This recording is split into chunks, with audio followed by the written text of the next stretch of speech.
નમસ્કાર વિદ્યાર્થી મિત્રો, હું રમેશ વાગડિયા આપ સૌનું સ્વાગત કરું છું આજના લેક્ચરમાં. આજનો લેક્ચર આપણું જે રનિંગ ચેપ્ટર છે કે જે ધોરણ 12નું 7મું ચેપ્ટર છે ઉદ્વિકાસ, એના પરનો 7મો લેક્ચર છે. અગાઉ આ ચેપ્ટરના ખૂબ જ અગત્યના એવા 6 લેક્ચરની ચર્ચા આપણે કરી ગયા છીએ, જેની અંદર ઉદ્વિકાસ એટલે શું એના સંદર્ભની ચર્ચા કરી હતી. ત્યાર પછી આપણે રાસાયણિક ઉદ્વિકાસ એટલે શું, ત્યાર પછી જૈવિક ઉદ્વિકાસની વાત કરી હતી, ઉદ્વિકાસના પુરાવાઓ વિશે વાત કરી, ડાર્વિન્સનું જે અવલોકન છે એની વાત કરી હતી, થોમસ માલ્થસ વિશે વાત કરી હતી, આલ્ફ્રેડ વોલસનું જે અવલોકન છે એના વિશે વાત કરી હતી, અને છેલ્લા 2 કે 3 લેક્ચરથી આપણે વાત કરતા હતા ઉદ્વિકાસની પ્રક્રિયાને સમજાવતા પુરાવાઓ વિશે. બરાબર કે ભાઈ, એમાં આપણે શરૂઆતમાં અશ્મિ વિદ્યાના પુરાવાઓની ચર્ચા કરી, ત્યાર પછી ગર્ભવિદ્યાના પુરાવાઓની ચર્ચા કરી, ત્યાર પછી અંતઃસ્થ અને બાહ્યાકાર વિદ્યાના પુરાવાઓની ચર્ચા કરી, ત્યાર પછી છેલ્લા લેક્ચરની વાત કરીએ, લેક્ચર નંબર 6ની વાત કરીએ તો એની અંદર આપણે નૈસર્ગિક પસંદગી દ્વારા ઉદ્વિકાસની પ્રક્રિયાના પુરાવાઓ સંદર્ભની વાત કરી, જેની અંદર આપણે ઇંગ્લેન્ડની અંદર એક ફૂદાની જાતિનું જે અવલોકન કરવામાં આવ્યું હતું એ અવલોકનને સમજ્યા હતા. જેમ કે એના માટે આપણે એવું પણ કહી શકીએ કે ભાઈ ઇન્ડસ્ટ્રીયલાઇઝેશનના સંદર્ભે ઔદ્યોગિકરણ થવાના પરિણામે જે 2 ફૂદાની જાતિઓ જોવા મળતી હતી, જેને આપણે પેપર્ડ મોથ કહેતા હતા, એની અંદર પ્રાકૃતિક પસંદગીના પરિણામ સ્વરૂપે અમુક સમયે અમુક જાતિઓ છે એની સંખ્યા વધતી હતી, અને અમુક સમય બાદ એટલે કે ઔદ્યોગિકરણ બાદ અમુક જાતિઓ છે એ ફૂદાની એની સંખ્યા વધારતી હતી. મતલબ આપણે જોયું હતું જે મેલેનિક ફૂદા હતા અથવા તો ઘેરા રંગની પાંખવાળા ફૂદા હતા, એક સફેદ રંગની પાંખવાળા ફૂદા હતા. 1850ની સાલ આસપાસ જ્યારે ઔદ્યોગિકરણ એકદમ ઓછું હતું અથવા તો 0 હતું, એ સમયમાં સફેદ ફૂદાની સંખ્યાઓ વધારે હતી. કારણ એનું આપણે ગયા લેક્ચરમાં જોઈ ગયા છીએ. ત્યાર પછી 1920ની સાલ આસપાસ ફરી એક વખત કરવામાં આવેલ અવલોકનની અંદર જે મેલેનિક ફૂદા હતા, જે ઘેરી પાંખવાળા ફૂદા હતા, એની સંખ્યા પ્રમાણમાં વધતી હતી અને સફેદ પાંખવાળા ફૂદાની સંખ્યા છે એ પ્રમાણમાં ઘટતી હતી. તો એના સંદર્ભે આપણે એવી વાત કરી હતી કે ભાઈ જેની પ્રાકૃતિક પસંદગી થાય ને એ પોતાની સંખ્યા વધારશે, એ ટકી રહેશે અને એ જ ઉદ્વિકાસ પામશે. ફરી એક વખત કહું છું કે એ અવલોકન આપણે જે જોયું હતું એના પરથી આપણે બહુ સ્પષ્ટ રીતે એવો તર્ક આપી શકતા હતા કે ભાઈ એવા જ સજીવો ટકી શકે છે અથવા તો એવા જ સજીવોનો ઉદ્વિકાસ થાય છે કે જેની પ્રાકૃતિક પસંદગી થયેલી હોય. જે સજીવની પ્રાકૃતિક પસંદગી થાય એ સમયાંતરે પોતાની પર્યાવરણીય પરિસ્થિતિ અથવા તો વસવાટની જે પરિસ્થિતિ છે એમાં આવતા ફેરફારને અનુકૂળ થવા માટે, એમાં આવતા ફેરફારને અનુરૂપ થવા માટે પોતાના લક્ષણોની અંદર ફેરફાર કરે છે, અને લક્ષણોમાં આવતા ફેરફાર નવી જાતિઓનું નિર્માણ કરે છે, જેને આપણે ઉદ્વિકાસની પ્રક્રિયા તરીકે ઓળખીએ છીએ. તો ગયા લેક્ચરમાં નૈસર્ગિક પસંદગી આધારિત ઉદ્વિકાસના પુરાવાઓની પણ આપણે ચર્ચા કરી હતી. તો અત્યાર સુધીમાં એટલે કે છેલ્લા 3 લેક્ચરથી આપણે ઉદ્વિકાસની પ્રક્રિયા થઈ છે એવા જે પુરાવાઓ છે એની વાત કરતા હતા. આજના લેક્ચર પર આવીએ આપણે તો આજના લેક્ચરની અંદર આપણે વાત કરવાના છીએ એડેપ્ટિવ રેડિયેશન અથવા તો જેને આપણે અનુકૂલિત પ્રસરણ તરીકે ઓળખીએ છીએ. હવે અનુકૂલિત પ્રસરણ એટલે શું છે? અનુકૂલિત પ્રસરણની પ્રક્રિયા પણ ઉદ્વિકાસને સપોર્ટિવ પ્રક્રિયા છે, ઉદ્વિકાસનો પુરાવો આપે છે એવું આપણે કહી શકશું. એટલે આને પણ આપણે ઉદ્વિકાસના પુરાવા સંદર્ભમાં જ અભ્યાસ કરવાના છીએ. તો અનુકૂલિત પ્રસરણ શું છે એને સમજવા માટે લેક્ચરમાં આગળ વધીએ. લેક્ચરની શરૂઆત કરીએ તો પહેલી સ્લાઇડમાં આપણે અનુકૂલિત પ્રસરણની વ્યાખ્યાથી શરૂઆત કરી છે કે ભાઈ અનુકૂલિત પ્રસરણ એટલે શું છે. પણ વ્યાખ્યા પર જતા પહેલા આપણે તમને થોડીક માહિતી સમજાવીએ કે ભાઈ અનુકૂલિત પ્રસરણ આખો શબ્દ છે એ 2 શબ્દથી બનેલો છે. આપણે જોઈ શકીએ છીએ કે ભાઈ આખો શબ્દ છે અનુકૂલિત પ્રસરણ, એ બે શબ્દથી બનેલો છે. કયા બે શબ્દથી? તો ભાઈ એક એમાં છે અનુકૂલન, અનુકૂલન, અને બીજો શબ્દ છે પ્રસરણ. આ બે શબ્દથી આખો શબ્દ આપણો બનેલો છે અનુકૂલિત પ્રસરણ. બરાબર.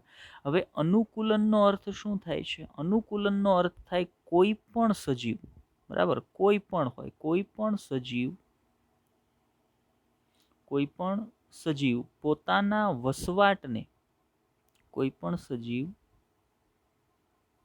પોતાના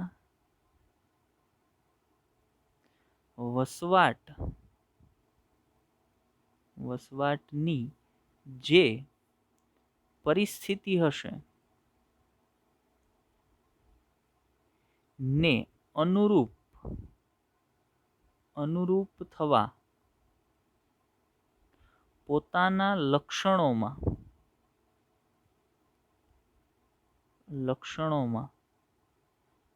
ફેરફાર કરે, પોતાના લક્ષણોમાં ફેરફાર કરે, તો એને આપણે અનુકૂલન તરીકે ઓળખીએ છીએ.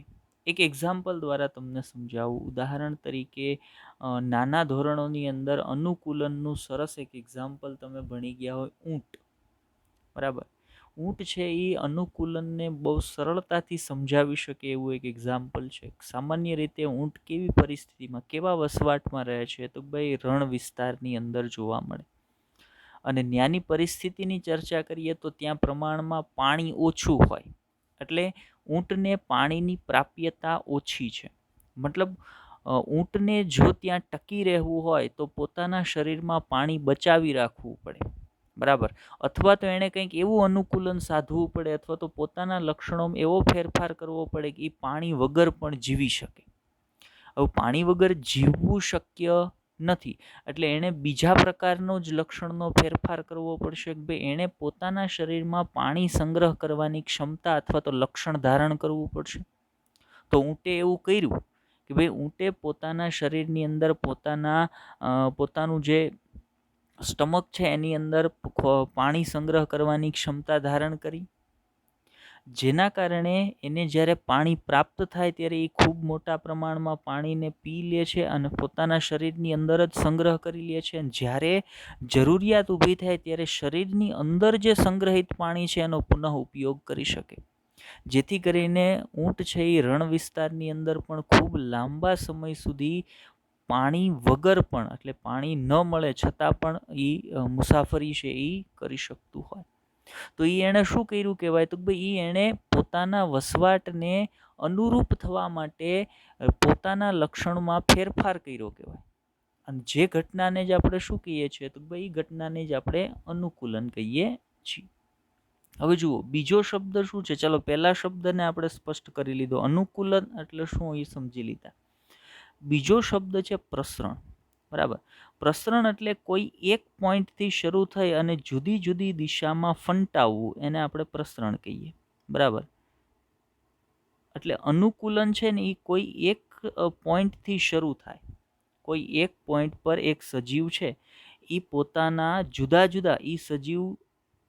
જુદા વસવાટની અંદર જાય. એક સજીવ અહીંયા આવે છે, એક સજીવ અહીંયા આવે છે, એક સજીવ અહીંયા આવે છે, એક સજીવ અહીંયા આવે છે. આ બધા જ જે વસવાટો છે એ વસવાટની ભૌગોલિક પરિસ્થિતિ એકબીજા કરતાં ભિન્ન છે. બરાબર. બધા વસવાટની ભૌગોલિક પરિસ્થિતિ એકબીજા કરતાં ભિન્ન છે. તો અહીંયાથી જે સજીવ આ તરફ આવ્યો છે એ સજીવ આ વસવાટને અનુકૂળ થવા માટે પ્રયત્ન કરશે. અહીંયાથી જે સજીવ આ તરફ આવ્યો છે આ વસવાટને અનુકૂળ થવા માટે પ્રયત્ન કરશે. અહીંયાથી આ તરફ આવેલો સજીવ આ વસવાટને અનુકૂળ થવા માટે પ્રયત્ન કરશે. અને એવી જ રીતે આ તરફ આવેલો સજીવ આ વસવાટને અનુકૂળ થવા માટે પ્રયાસ કરશે. હવે અહીંયા અનુકૂલન આવ્યું, પણ અનુકૂલન કઈ રીતે આવ્યું? તો ભાઈ એક જ પોઈન્ટથી શરૂ થયું હતું, પણ જુદી જુદી દિશામાં પ્રસરણ થયું. અને પ્રસરણને અનુરૂપ જે સજીવ જે વિસ્તારમાં પહોંચે છે ને એ વિસ્તારને અનુરૂપ પોતે અનુકૂલન સાધે છે. તો એવું કોઈ એક પોઈન્ટથી શરૂ કરી અને સજીવો જુદી જુદી દિશામાં ફંટાય અને પોતે જે વસવાટની અંદર પહોંચે છે એ વસવાટને અનુરૂપ થવા માટે જે અનુકૂલન સાધે ને એવા અનુકૂલનને અનુકૂલિત પ્રસરણ તરીકે ઓળખવામાં આવે છે. ચાલો હવે વ્યાખ્યા જે આપણે મૂકી છે ને એને સમજવાનો પ્રયત્ન કરીએ. જો શું કીધું છે, વિવિધ જાતિઓના ઉદ્વિકાસની પ્રક્રિયાઓ આપેલ ભૌગોલિક વિસ્તારના એક બિંદુથી શરૂ કરી બીજા ભૌગોલિક વિસ્તારો અથવા તો નિવાસસ્થાન, ભૌગોલિક વિસ્તાર માટે સજીવ સંદર્ભે તમે વાત કરો છો તો નિવાસસ્થાન પણ શબ્દ વાપરી શકો, તો બીજા નિવાસસ્થાન સુધી પ્રસરવાની પ્રક્રિયાને અનુકૂલિત પ્રસરણ અથવા એડિપ્ટિવ રેડિયેશન કહેવાય છે. હવે આખી વ્યાખ્યાને આપણે 2-3 ટુકડામાં વિભાજિત કરી નાખીએ જેથી કરીને આપણને સરળતાથી સમજાય. આગળ જે મેં વસ્તુ તમને હમણાં સમજાવી એની જ વસ્તુ છે વ્યાખ્યામાં, પણ હજી થોડુંક સ્પષ્ટ કરું તમને કે ભાઈ વિવિધ જાતિઓના સજીવો જે ઉદ્વિકાસની પ્રક્રિયાની આપણે વાત કરીએ છીએ, ઉદ્વિકાસની પ્રક્રિયા એનો જે ભૌગોલિક વિસ્તાર હશે, એટલે કે આપેલ ભૌગોલિક વિસ્તાર, આપેલો ભૌગોલિક વિસ્તાર એટલે સજીવનો જે વસવાટ હશે એની વાત કરીએ છીએ. એ વસવાટ એટલે એ બિંદુથી, એક બિંદુથી શરૂ કરી, એટલે એક કોઈ વસવાટ છે, જુઓ અહીંયા હું તમને કહું, આ એક વસવાટ છે, બરાબર. આ વસવાટની અંદર કોઈ એક સજીવ છે એ વસવાટ કરે છે, બરાબર. હવે આ વસવાટ થઈ ગયો ને એ એક નિશ્ચિત બિંદુ થઈ ગયું, ત્યાંથી શરૂ કરીને બીજા ભૌગોલિક વિસ્તારમાં, એટલે અહીંયા બાજુમાં બીજો એક ભૌગોલિક વિસ્તાર એટલે બીજું નિવાસસ્થાન છે, અહીંયા ત્રીજું નિવાસસ્થાન છે, અહીંયા ચોથું નિવાસસ્થાન છે. દરેક નિવાસસ્થાનની પરિસ્થિતિ છે ને એ અલગ અલગ છે.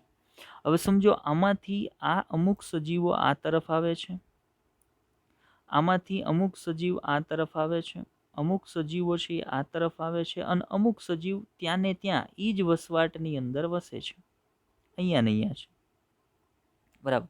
હવે અહીંયાની પરિસ્થિતિને અનુરૂપ આ બંને સજીવો અહીંયા આવ્યા છે, તો એ આ વિસ્તારની જે વસવાટની જે પરિસ્થિતિ છે ને એને અનુરૂપ અનુકૂલન સાધશે. અહીંયા આવેલું સજીવ આ વિસ્તારની જે પરિસ્થિતિ હશે એને અનુરૂપ અનુકૂલન સાધશે. અહીંયા આવેલ સજીવ આને અનુરૂપ અનુકૂલન સાધશે, અને મૂળ વસવાટમાં રહેલા સજીવો પોતાના મૂળ લક્ષણોને જાળવી રાખશે. તો આ સજીવે અનુકૂલન સાધ્યું, આણે પણ અનુકૂલન સાધ્યું, આણે પણ અનુકૂલન સાધ્યું, પણ એ અનુકૂલન કઈ બાબત આધારિત છે, તો ભાઈ એણે જે પ્રસરણ કર્યું હતું એક જૈવ ભૌગોલિક વિસ્તારથી પોતે બીજા જૈવ ભૌગોલિક વિસ્તાર અથવા બીજા નિવાસસ્થાન સુધી પ્રસરણ પામ્યા, અને ન્યા એ નિવાસસ્થાનની જે પર્યાવરણીય પરિસ્થિતિ હતી એને અનુકૂળ થવા માટે, એને અનુરૂપ થવા માટે પોતે જે અનુકૂલન સાધે છે એ અનુકૂલનને અનુકૂલિત પ્રસરણ તરીકે, આ ઘટનાને અનુકૂલિત પ્રસરણ તરીકે ઓળખવામાં આવે છે. ચાલો, તો હવે આપણને અનુકૂલિત પ્રસરણની વ્યાખ્યા છે એ સ્પષ્ટ થઈ ગઈ હશે. હવે અનુકૂલિત પ્રસરણની ઘટના વ્યવસ્થિત રીતે કોણે કરેલ અવલોકન અને કોના પર કરેલ અવલોકનના આધારે વ્યવસ્થિત રીતે સમજાવી શકાશે. તો ડાર્વિને કરેલ અવલોકન ક્યાં કર્યું હતું? એણે અવલોકન ગાલાપાગોસ ટાપુ પર. આગળ આપણે ડાર્વિનની વાત કરી ગયા છીએ કે ભાઈ ડાર્વિન છે એણે પોતાનું જહાજ HMS બીગલ જહાજનું નામ પણ આપણે આગળ જોઈ ગયા છીએ. એ જહાજમાં સંપૂર્ણ વિશ્વની જે છે, વિશ્વના વિવિધ ક્ષેત્રોનું અવલોકન કર્યું હતું. એમાં ખાસ કરીને એના અવલોકનનું જે ક્ષેત્ર હતું એ શું હતું? તો ભાઈ ટાપુ. કયો ટાપુ? ગાલાપાગોસ ટાપુ. ગાલાપાગોસ ટાપુ પર એણે પોતાનું મોટા ભાગનું અવલોકન છે એ ગાલાપાગોસ ટાપુ પર કર્યું હતું. અને આ જે અનુકૂલિત પ્રસરણની વાત છે ને એ પણ એના ગાલાપાગોસ ટાપુનું જે અવલોકન છે એના આધારિત જ એણે રજૂ કરેલી છે. અનુકૂલિત પ્રસરણની માહિતી પણ એના ગાલાપાગોસ ટાપુ પર કરેલા અવલોકન આધારિત જ છે. હવે ગાલાપાગોસ ટાપુ પર પોતે જ્યારે પહોંચે છે ત્યારે ડાર્વિનને ગાલાપાગોસ ટાપુ પર એક કાળા રંગની ચકલી જોવા મળે છે, જેને પાછળથી નામ આપવામાં આવ્યું છે ડાર્વિન્સ ફિંચ.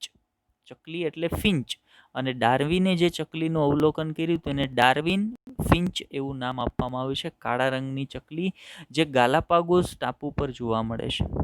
હવે ગાલાપાગોસ ટાપુ એ એક ટાપુ નહોતો પણ ટાપુનો સમૂહ હતો. મતલબ ગાલાપાગોસ ટાપુ આખો ટાપુ નાના નાના ખંડમાં અથવા ટુકડાઓમાં વિભાજિત હતો.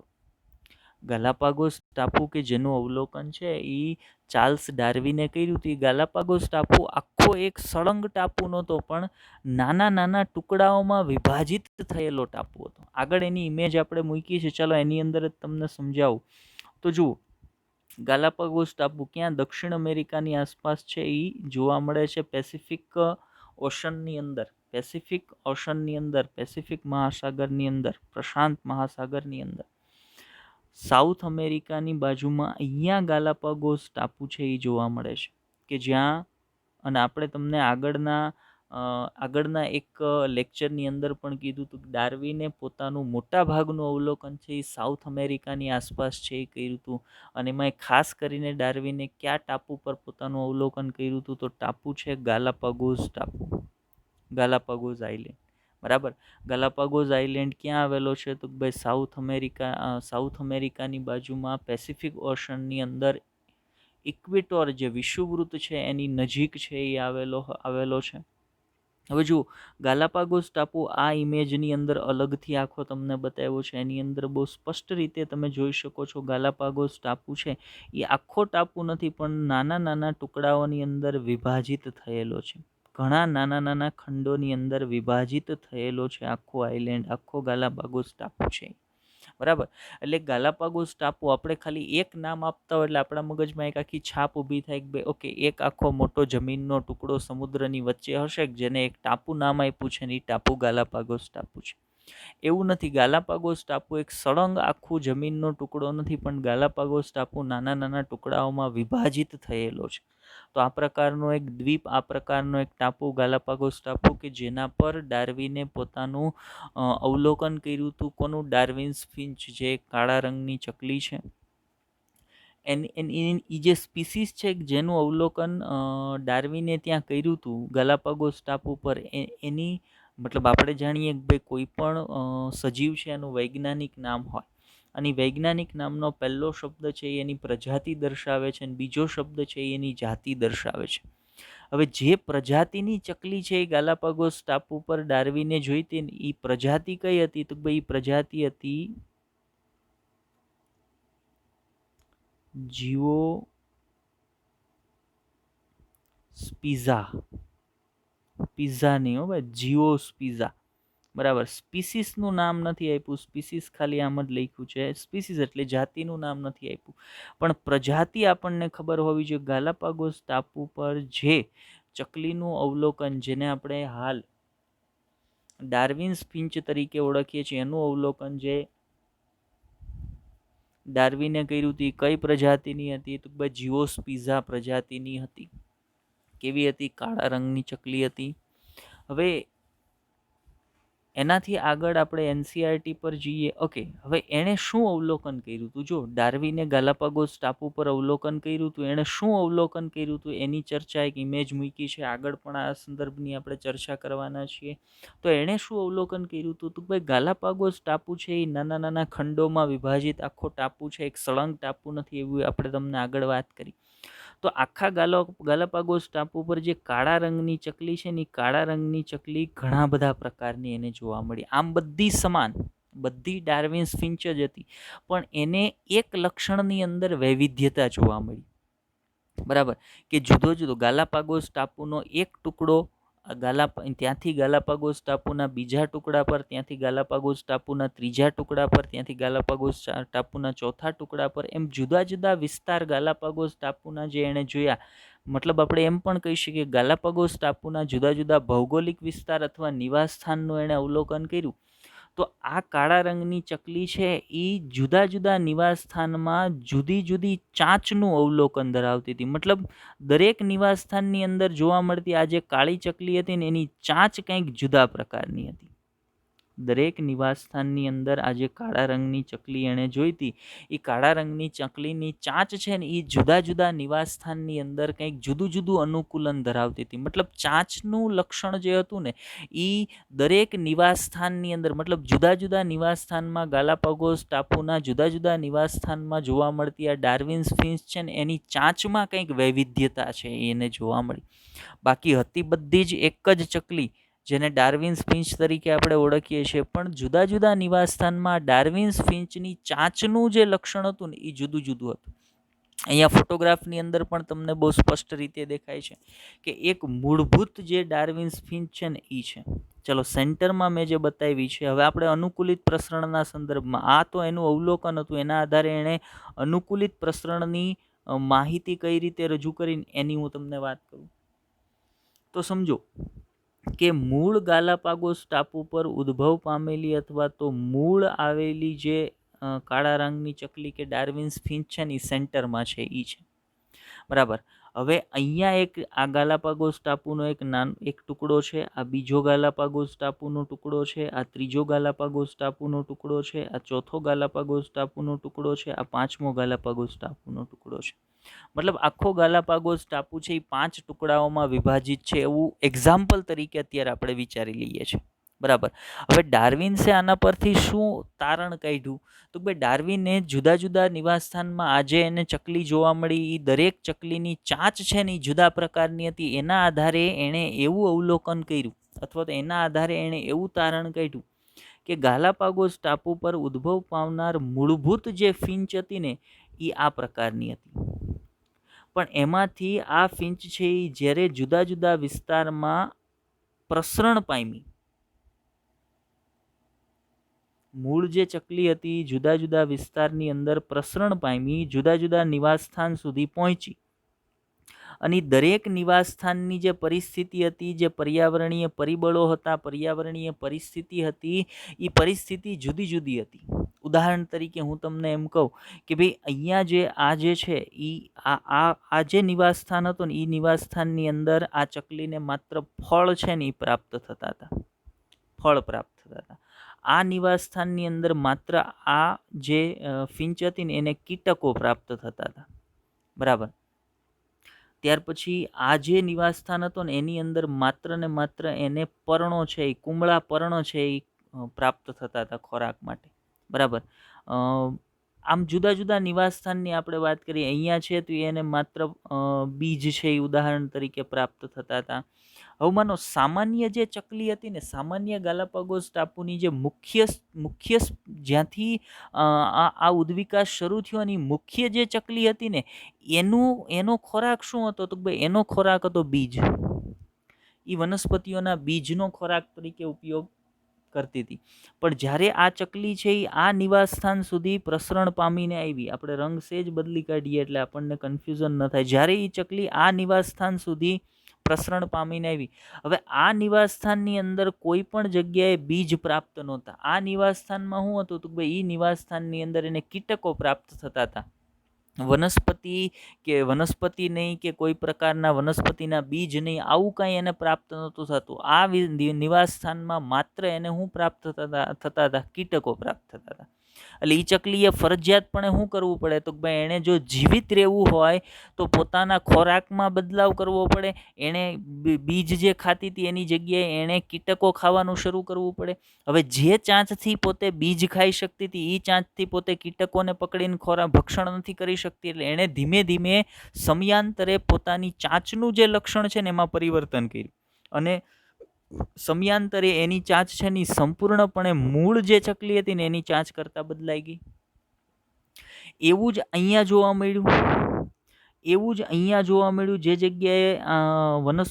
જે જગ્યાએ ફિંચને, જે નિવાસસ્થાનમાં ફિંચને બીજની જગ્યાએ પર્ણો ખાવા મળતા હતા, એની ચાંચ પણ પર્ણો ખાઈ શકાય એવી રીતે અનુકૂલિત થઈ ગઈ. જ્યાં એને ફળ પ્રાપ્ત થતા હતા ત્યાં એ ફળ ખાઈ શકે એ રીતે એને અનુકૂળ થઈ ગઈ એની ચાંચ.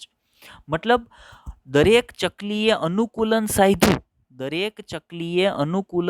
દરેક ફિંચે અનુકૂલન સાધ્યું, પણ પોતે જે દિશામાં પ્રસરણ કર્યું છે ને એ પ્રસરણને આધારિત અનુકૂલન સાધ્યું છે. આવા અનુકૂલનને અનુકૂલિત પ્રસરણ તરીકે ઓળખવામાં આવે છે.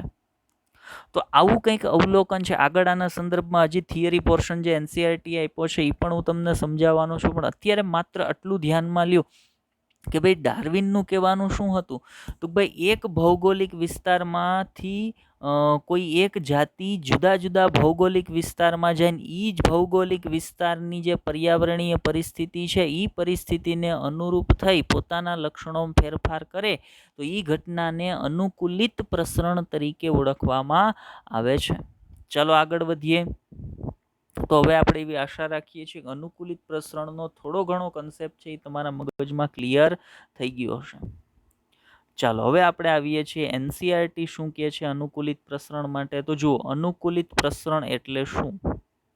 તો ડાર્વિન પોતાની યાત્રા દરમિયાન ગાલાપાગોસ ટાપુ, અનુકૂલિત પ્રસરણનું અવલોકન ક્યાંથી લેવામાં આવ્યું હતું? ગાલાપાગોસ ટાપુ પર ગયા હતા, જ્યાં તેમણે સજીવોમાં એક આશ્ચર્યચકિત કરતી વિવિધતા જોઈ. ત્યાં એને સજીવોમાં એક વિવિધતા છે એ જોવા મળી. ખાસ કરીને કેમાં? એક નાનું કાળું પક્ષી હતું કે જેને પાછળથી શું કહેવામાં આવ્યું? એને ડાર્વિન્સ ફિન્ચ અથવા ડાર્વિન્સ ફિન્ચ તરીકે ઓળખવામાં આવે છે.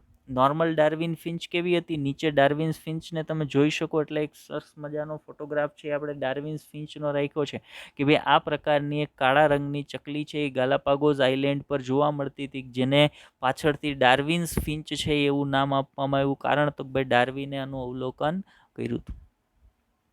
હવે જે તે સમયે ડાર્વિન આનું અવલોકન કર્યું ત્યારે એણે ગાલાપાગોસ ટાપુ પરથી ઘણી બધી સંખ્યાઓમાં આવી જે ડાર્વિન્સ ફિન્ચ છે એને એકત્રિત કરી, એને મારી, મતલબ એની જે અંતસ્થ રચનાઓ છે એનું અવલોકન કરવા માટે, સંશોધન કરવા માટે એને મારી, એના નમૂનાઓ છે એ તૈયાર કર્યા, એનું સ્ટફિંગ કર્યું અને તમામ અવલોકનો છે ને એણે લીધા. એ અવલોકન પરથી એને ખબર પડી કે ભાઈ જુદા જુદા નિવાસસ્થાનમાં, મૂળ નિવાસસ્થાનમાં જે એક ફિન્ચ હતી ત્યાંથી એ જુદા જુદા નિવાસસ્થાનની અંદર પ્રસરણ પામી અને એ નિવાસસ્થાનને અનુરૂપ થવા માટે દરેક ફિન્ચે પોતાની ચાંચનું જે લક્ષણ છે ને એમાં પરિવર્તન કર્યું.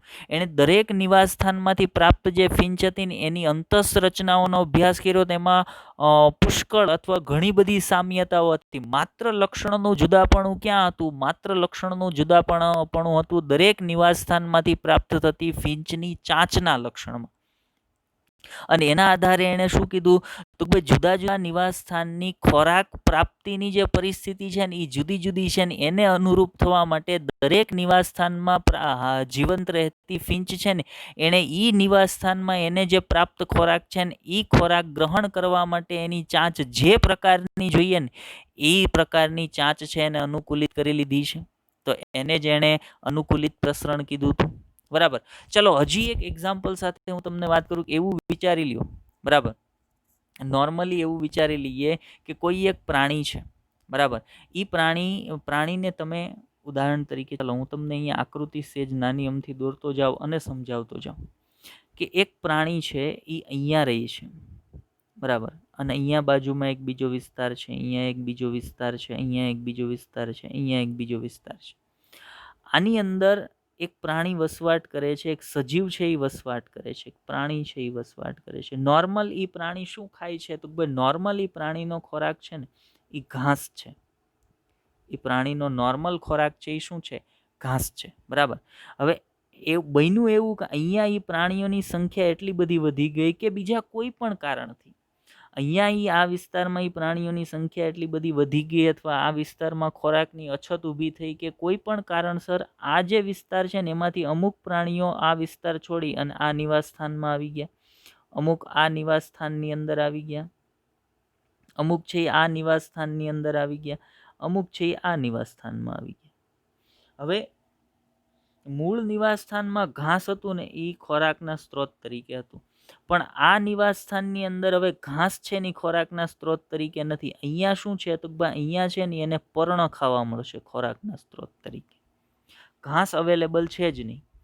અહીંયા શું મળશે? તો અહીંયા એને કીટકો છે ને એ ખોરાકના સ્ત્રોત તરીકે મળે છે, બરાબર. અહીંયા શું મળે છે? તો અહીંયા માત્ર એને બીજ છે ને એ મળવાના છે ખોરાકના સ્ત્રોત તરીકે. અહીંયા શું એને મળવાનું છે? તો ફળ છે ને એ મળવાના છે ખોરાકના સ્ત્રોત તરીકે. હવે મૂળ જ્યાં જે વિસ્તારમાંથી આવ્યા છે ત્યાં એનો ખોરાક, મુખ્ય ખોરાક શું હતો? ઘાસ હતો. પણ જે વિસ્તારમાં પોતે પહોંચ્યા છે ન્યાય એને ઘાસ પ્રાપ્ત જ નથી, એટલે કાં તો જો આ વિસ્તારમાં એને પર્ણ ખાઈને જીવંત રહેવું હોય તો પર્ણ ખાવા પડે, જો પર્ણ ન ખાય તો પોતે ટકી ન શકે, મૃત્યુ પામે ને એનું અસ્તિત્વ જતું રહે. એટલે આ પ્રાણી શું કરશે તો ભાઈ જે પોતાની મૂળ આદત હતી ઘાસ ખાવાની એને છોડી અને પર્ણ ખાવા માટે અનુકૂલન સાધી લેશે, આ બીજ ખાવા માટે અનુકૂલન સાધી લેશે, કીટક ખાવા માટે અનુકૂલન સાધી લેશે અને આ ફળ ખાવા માટે અનુકૂલન સાધી લેશે. તો આ જે અનુકૂલન એણે પોતાના નવા ભૌગોલિક વિસ્તારને અનુરૂપ અનુકૂલન જે ધારણ કર્યું ને એ જ અનુકૂલનને અનુકૂલિત પ્રસરણ તરીકે ઓળખવામાં આવે છે. કેમ કે જો એને આ જઈને અનુકૂલન ન સાધે તો પોતે ટકી જ ન શકે, પોતાનું અસ્તિત્વ ન ટકાવી શકે, પોતાનું અસ્તિત્વ ગુમાવી બેઠે. એટલા માટે આ પ્રકારનું અનુકૂલન સાધવાનો પ્રયત્ન કરશે, જેટલા અનુકૂલન સાધી શકશે એટલા ટકશે, બાકી બધા મૃત્યુ પામશે. ચાલો આગળ વધીએ. એનાથી ડાર્વિનના સંદર્ભમાં જ હજી વાત કરે છે કે ભાઈ ડાર્વિને જે અવલોકન કર્યું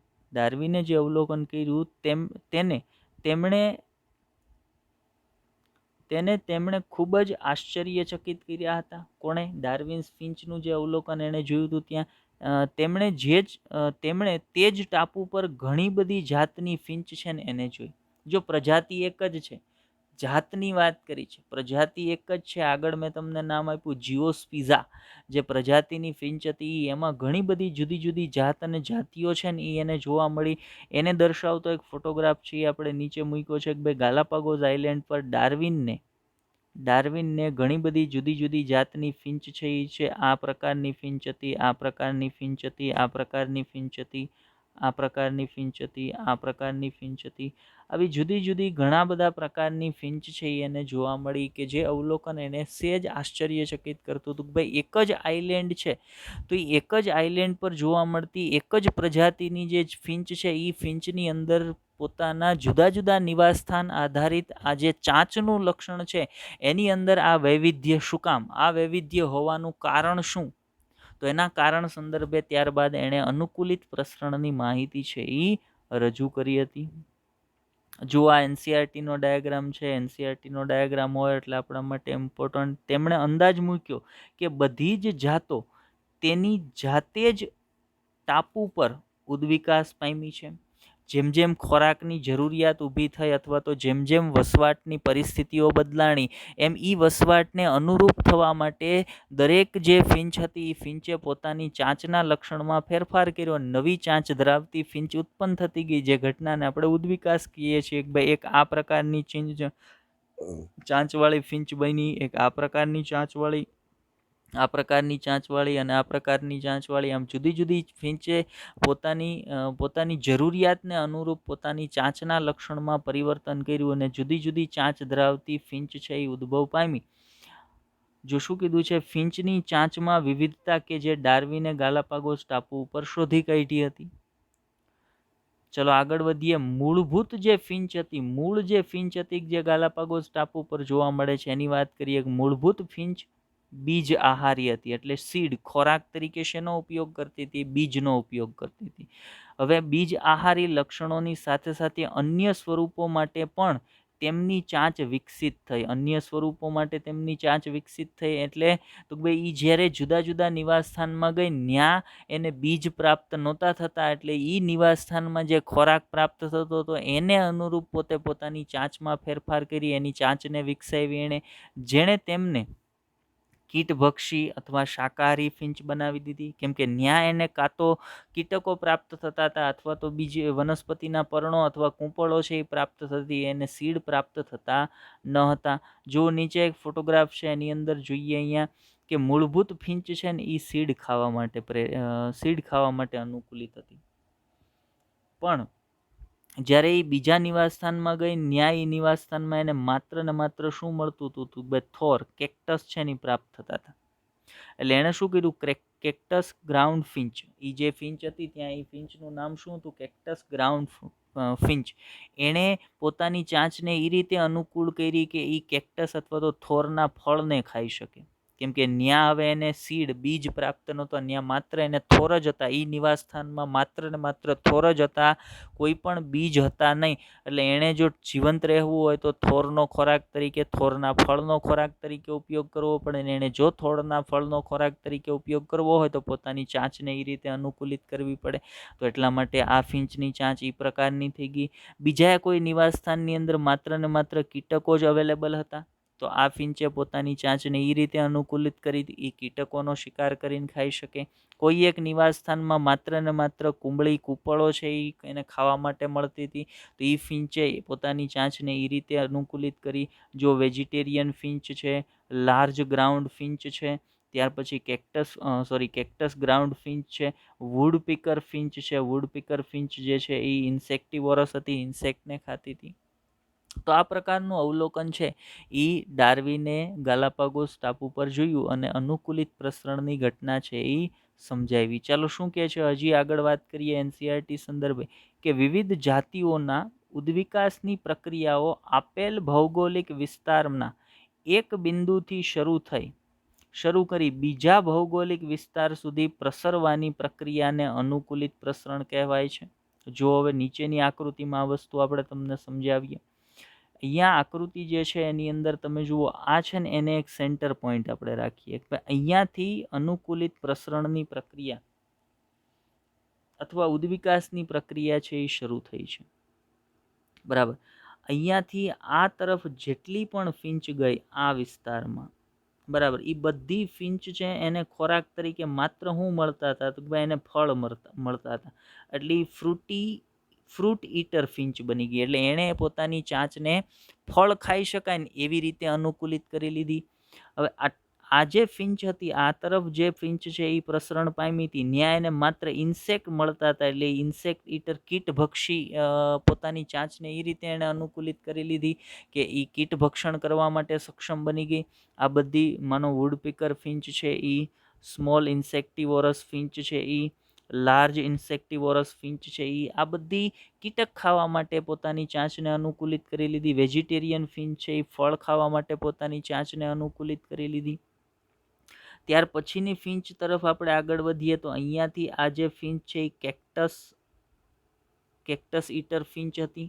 કેક્ટસ ઈટર ફિંચ એટલે તો ભાઈ કેક્ટસ એટલે થોરના જે ફળ ખાઈ શકે એ રીતે પોતાની ચાંચને અનુકૂલિત કરી લીધી એણે. કેમ તો ભાઈ એ જે નિવાસસ્થાનમાં પ્રસરણ પામીને ગઈ છે એ નિવાસસ્થાનમાં ખોરાકના સ્ત્રોત તરીકે માત્ર ને માત્ર શું છે તો ભાઈ થોર છે. એટલે એણે પોતાની ચાંચને એ રીતે અનુકૂલિત કરી લીધી.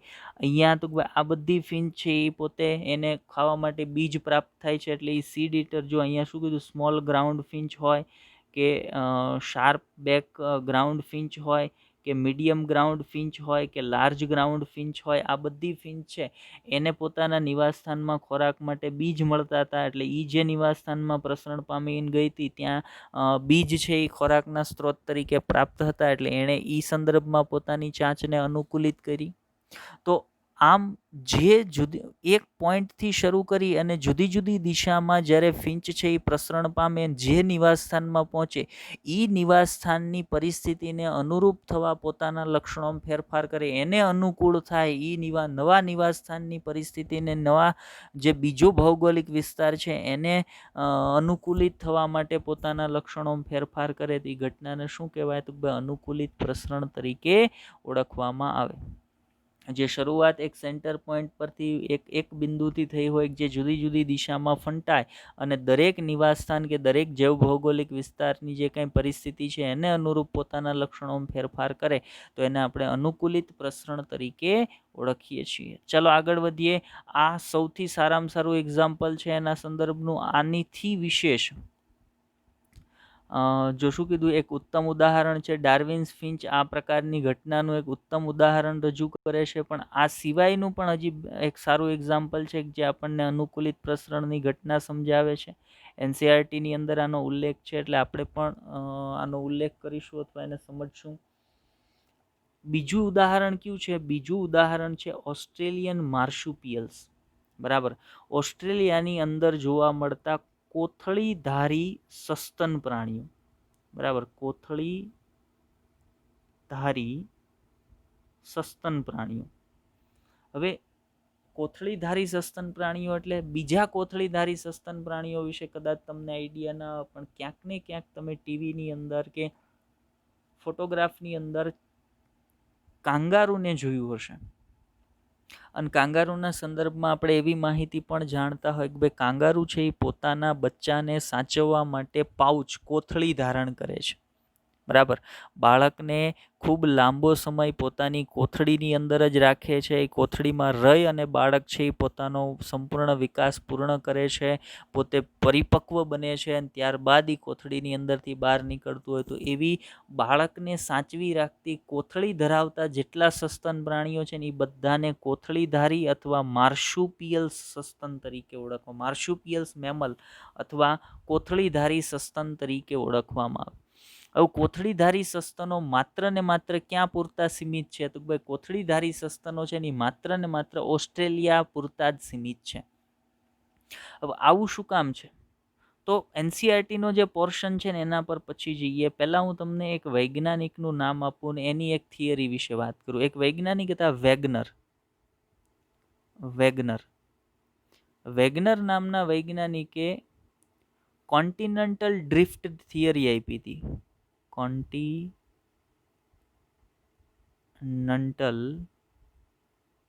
ડ્રિફ્ટ થિયરી આપી હતી. મતલબ જે મહાદ્વીપો છે એ મહાદ્વીપોના એકબીજાથી દૂર ખસવાની થિયરી છે આપી હતી. એના મત અનુસાર શરૂઆતમાં એટલે ખૂબ જૂના સમયની આપણે વાત કરીએ તો ત્યારે બધા જ મહાદ્વીપો છે, આપણે વાત કરીએ કે ભાઈ એશિયાની વાત કરીએ કે આફ્રિકાની વાત કરીએ, આ બધા જ મહાદ્વીપો છે એકબીજા સાથે જોડાયેલા હતા.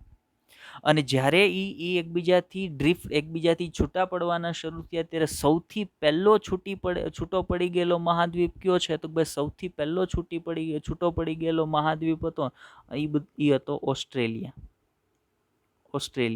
એટલે ઓસ્ટ્રેલિયાના જે પ્રાણીઓ છે ને એ બાકી બધા મહાદ્વીપો છે ને એના પ્રાણીઓ કરતાં અલગ જ ઉદ્વિકાસ પામેલા છે. એની જાતિઓ છે એ માત્ર ને માત્ર ઓસ્ટ્રેલિયા પૂરતી જ સીમિત છે. જેમ કે ઓસ્ટ્રેલિયન માર્શુપિયલ્સની તમે વાત કરો તો ઓસ્ટ્રેલિયન માર્શુપિયલ્સ છે એ માત્ર ને માત્ર ઓસ્ટ્રેલિયા પૂરતા જ સીમિત છે. જ્યારે એની કમ્પેરિઝનમાં તમે એશિયા છે, આફ્રિકાની વાત કરો, એશિયાની વાત કરો તો ન્યાના જે સજીવો છે એ બધાનો ઉદ્વિકાસ સાથે થયેલો છે. કેમ તો ભાઈ શરૂઆતમાં એ બધા જ હજી જોડાયેલા હતા, જ્યારે ઓસ્ટ્રેલિયા છે ને એ બધાથી અલગ પડી ગયું. હવે ઓસ્ટ્રેલિયાના ઓસ્ટ્રેલિયા એક મહાદ્વીપ તરીકે ઓસ્ટ્રેલિયાની વાત કરીએ તો એના જુદા જુદા નિવાસ સ્થાનોની અંદર જેટલા પણ સસ્તન પ્રાણીઓ તમને જોવા મળશે, જેટલા પણ માર્શુપિયલ્સ જોવા મળશે ને એની અંદર અમુક લક્ષણોની સમાનતા હશે. પણ બીજી બાબત તરીકે એ જે નિવાસ સ્થાનમાં જોવા મળતા હશે ને એ નિવાસ સ્થાનને અનુરૂપ એની અંદર થોડાક લક્ષણોનું જુદાપણું પણ તમને જોવા મળશે. અને આ જે પ્રસરણ છે ને, ઉદાહરણ તરીકે માનો જો આગળ આપણે જેમ વાત કરી તેમ જ કે એક સેન્ટર પોઈન્ટથી આની શરૂઆત થઈ. અહીંયા બધા ઓસ્ટ્રેલિયન માર્શુપિયલ્સ છે, એમાંથી અમુક આ દિશામાં આગળ વધે છે, અમુક આ દિશામાં જાય છે, અમુક આ દિશામાં જાય છે, અમુક આ દિશામાં જાય છે, અમુક આ દિશામાં જાય છે, એમ જુદી જુદી દિશામાં બધા પ્રસરણ પામે છે અને જુદા જુદા નિવાસ સ્થાન સુધી પહોંચે છે. હવે પોતે જે નિવાસ સ્થાન સુધી પહોંચ્યા છે ને એ નિવાસ સ્થાનના જે કાંઈ પર્યાવરણીય પરિસ્થિતિ છે ને એ પરિસ્થિતિને અનુરૂપ થવા માટે પોતાના લક્ષણોમાં ફેરફાર કરશે, પોતે અનુકૂલન સાધશે અને પોતાના લક્ષણોમાં ફેરફાર કરશે, ઉદ્વિકાસ પામશે. તો એવો લક્ષણોનો તફાવત ઓસ્ટ્રેલિયન માર્શુપિયલ્સ પૂરતો ઓસ્ટ્રેલિયાની અંદર તમને જોવા મળે છે. એ પણ એક સારું એક્ઝામ્પલ છે. શેના માટેનું? તો ભાઈ એ પણ સારું એક્ઝામ્પલ છે એડેપ્ટિવ રેડિયેશન અથવા અનુકૂલિત પ્રસરણનું. એના એક્ઝામ્પલ તરીકે આપણે કોને લઈ શકીએ? તો ઓસ્ટ્રેલિયન માર્શુપિયલ્સ અથવા કોથળીધારી સસ્તન તરીકે તમે કાંગારૂની વાત કરો, વોમ્બેટની વાત કરો, બેન્ડિકૂટની વાત કરો, કોઆલાની વાત કરો, માર્શુપિયલ્સ છછુંદર છે, શુગર ગ્લાઇડર છે, એક પ્રકારની ખિસકોલી છે, બરાબર. ટાસ્મેનિયન વરુની તમે વાત કરો, ટાઈગર કેટની વાત કરો, પટ્ટાવાળું કીડીખાવ છે એની વાત કરો, કે માર્શુપિયલ ઉંદર છે. આ બધા માર્શુપિયલ્સ એનિમલ છે જે ઓસ્ટ્રેલિયાની અંદર જ જોવા મળે છે. ઓસ્ટ્રેલિયાના જુદા જુદા નિવાસ સ્થાનોની અંદર એ કંઈક લક્ષણોનું જુદાપણું ધરાવે છે. અને ઈ શેના આધારિત છે? તો ભાઈ પોતે જે નિવાસસ્થાનની અંદર છે એ નિવાસસ્થાન આધારિત આ લક્ષણોનું જુદાપણું એની અંદર આવ્યું છે. મતલબ એણે અનુકૂલિત પ્રસરણ દર્શાવ્યું છે. અને માર્શુપિયલ્સ દ્વારા દર્શાવવામાં આવતા અનુકૂલિત પ્રસરણને માર્શુપિયલ પ્રસરણ પણ કહેવાય. નોર્મલ સજીવો દ્વારા દર્શાવવામાં આવતું અનુકૂલિત પ્રસરણ એને ખાલી અનુકૂલિત પ્રસરણ કહેવાય, પણ માર્શુપિયલ્સ દ્વારા દર્શાવવામાં આવે છે અને માર્શુપિયલ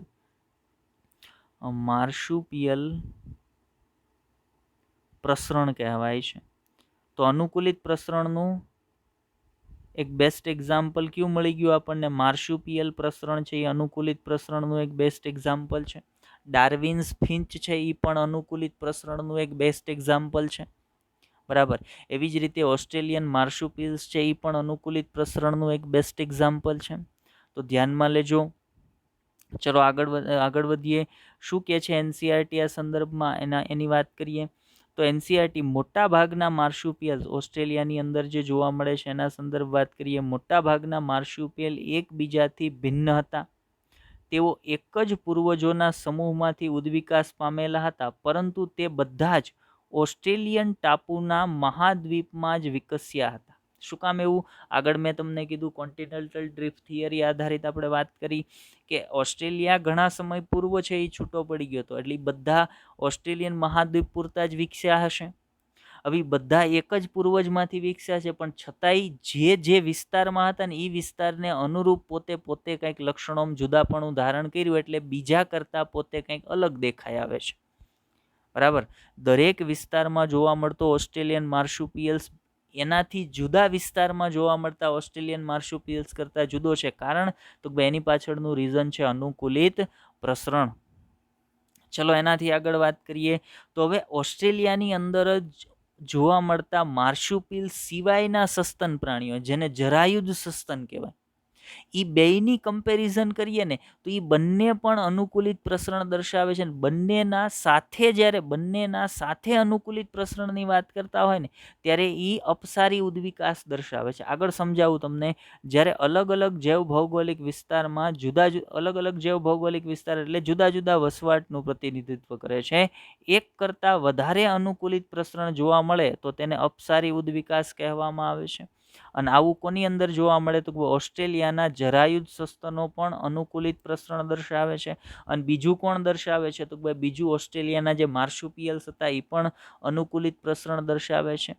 આ પ્રકારના દરેક જરાયુજ સસ્તનો અને માર્શુપિયલ્સ, ઉદાહરણ તરીકે જરાયુજ વરુ અને ટાસ્મેનિયન વરુ, આ બેય પોતે લક્ષણની કંઈક સામ્યતા ધરાવતા હશે.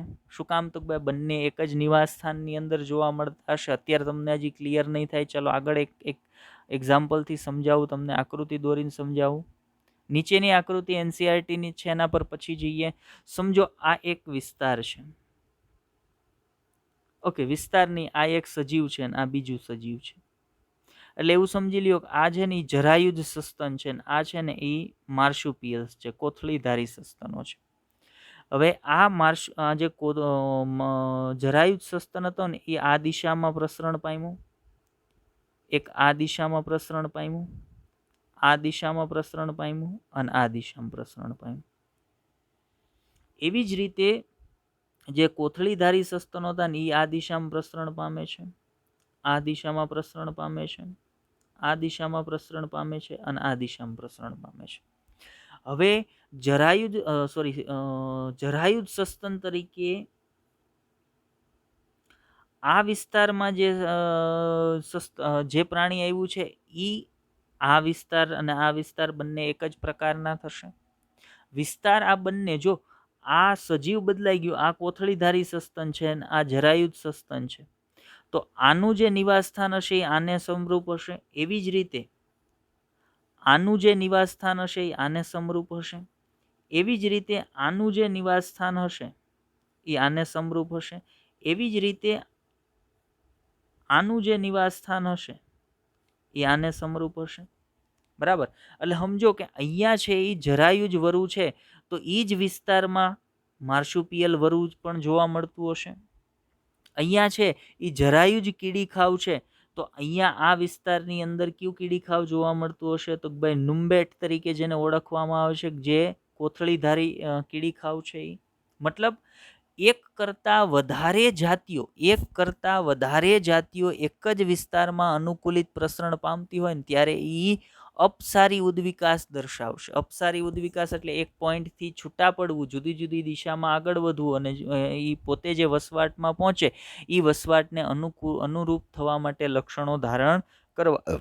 તો એવું થયું ને કે બે જુદા જુદા આ છે એ જરાયુજ સસ્તનો છે અને આ કોથળીધારી સસ્તનો છે, બે અલગ અલગ છે.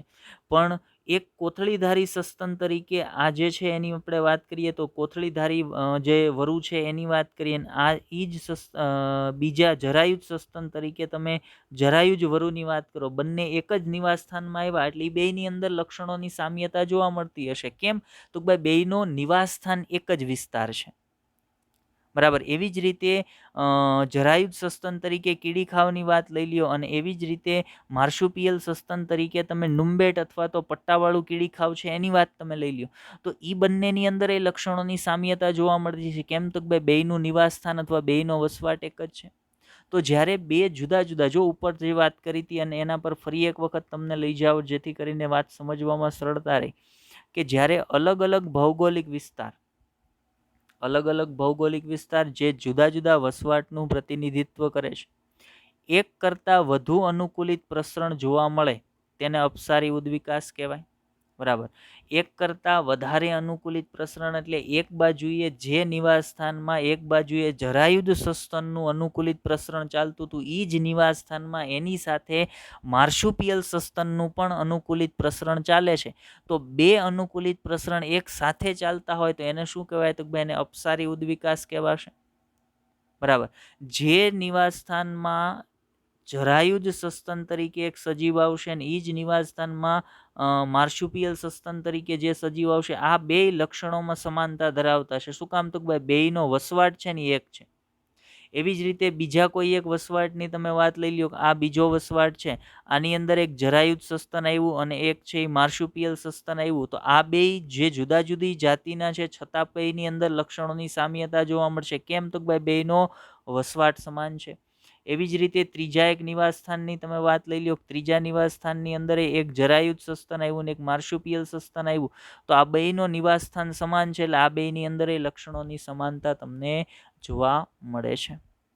એ શું દર્શાવે છે? એ તમને અપસારી ઉદ્વિકાસ દર્શાવે છે. અપસારી ઉદ્વિકાસ એટલે મેં તમને કીધું તો અપસારી ઉદ્વિકાસ એટલે મૂળ જે જાતિ છે એની અંદરથી જુદી જુદી દિશાની અંદર ઉદ્વિકાસ છે એની ફંટાતો હોય એને આપણે અપસારી ઉદ્વિકાસ કહેતા હતા. બીજો તો કેન્દ્રાભિસારિક, જુદી જુદી દિશામાંથી એક પોઈન્ટ ઉપર ભેગો થતો હોય.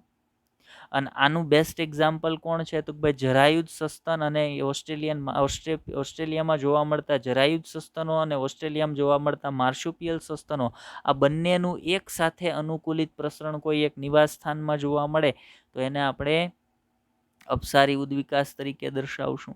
એનું બેસ્ટ એક્ઝામ્પલ જરાયુજ વરુ અને ટાસ્મેનિયન વરુ છે. બે એક જ નિવાસ સ્થાનમાં જોવા મળે એટલે બેયની અંદર લક્ષણોની સમાનતા તમને જોવા મળશે. એવા બીજા ઘણા બધા એક્ઝામ્પલ છે, ચાલો આપણે ચર્ચા કરીએ. તો જરાયુજ સસ્તન તરીકે છછુંદરનું એક્ઝામ્પલ તમે લ્યો અને ઓસ્ટ્રેલિયન માર્શુપિયલમાં સસ્તન તરીકે માર્શુપિયલ છછુંદરનું એક્ઝામ્પલ લ્યો. તો બંનેનું નિવાસ સ્થાન સમાન હશે એટલે બેયમાં લક્ષણો પણ સમાન પ્રકારના તમને જોવા મળશે. ભલે એક જરાયુજ સસ્તન હોય ભલે બીજું માર્શુપિયલ અથવા કોથળીધારી સસ્તન હોય, પણ બેયનું નિવાસ સ્થાન એક છે એટલે બેયના લક્ષણોમાં સમાનતા તમને જોવા મળશે. એવી જ રીતે જરાયુજ કીડીખાવની વાત કરો અને નુંબેટની વાત કરો તો નુંબેટ અને જરાયુજ કીડીખાવ આ બંનેનો નિવાસ સ્થાન સમાન એટલે બેયના લક્ષણોમાં સમાનતા જોવા મળશે. એવી જ રીતે જરાયુજ ઉંદરની વાત કરો અને માર્શુપિયલ ઉંદરની વાત કરો એમાંય લક્ષણોની સામ્યતા. લેમુરની વાત કરો અને ટપકાવાળું કસકસ છે એની વાત કરો તો એ બેયમાંય લક્ષણોની સામ્યતા.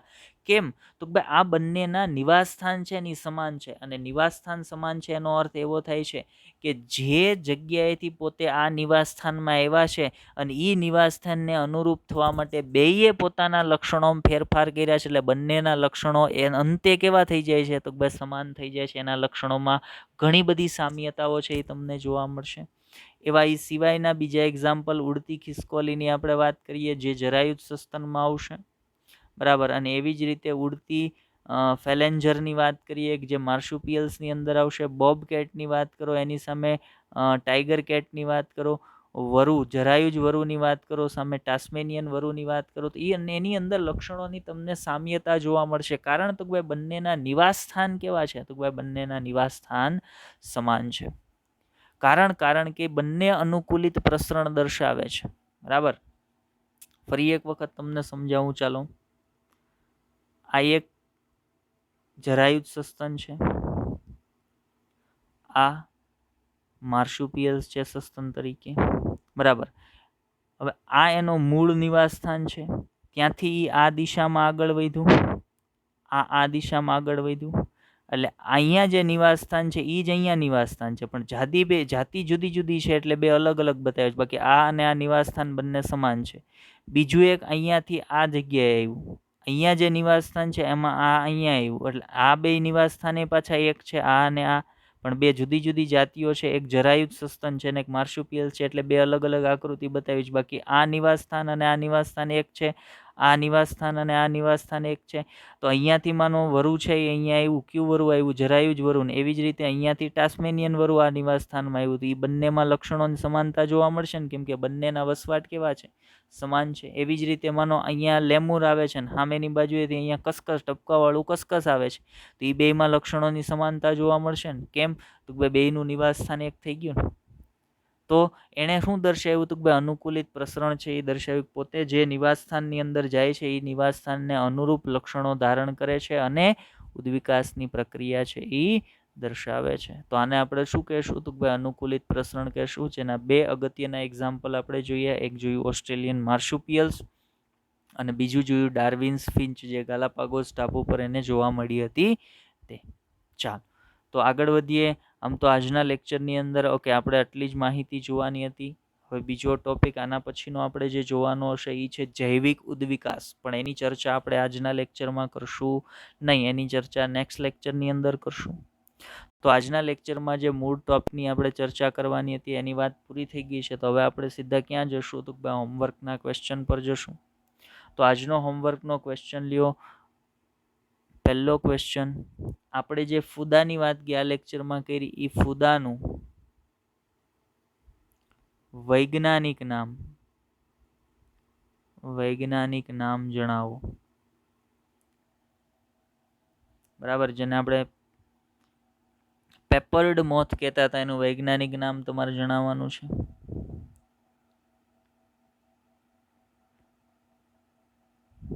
બીજો ક્વેશ્ચન છે મેલેનોઇક ફૂદા ની સંખ્યા. મેલેનોઇક ફૂદાની સંખ્યા ક્યારે વધે છે? અહીંયા તમારે પરિસ્થિતિની વાત કરવાની છે, સાલની વાત નથી કરવાની, પરિસ્થિતિની વાત કરવાની છે. કઈ પરિસ્થિતિમાં મેલેનિક ફૂદાની સંખ્યા વધશે? બરાબર. નહીતર વળી કહેશો 1920માં મેલેનોઇક ફૂદાની સંખ્યા વધી. નહીં, સાલની વાત નથી કરવાની, કઈ પરિસ્થિતિમાં મેલેનોઇક ફૂદાની સંખ્યા વધશે એ તમારે કહેવાનું છે. ત્રીજું, કોણ ઔદ્યોગિક પ્રદૂષણનું નિદર્શન કરે છે? કોણ ઔદ્યોગિક પ્રદૂષણનું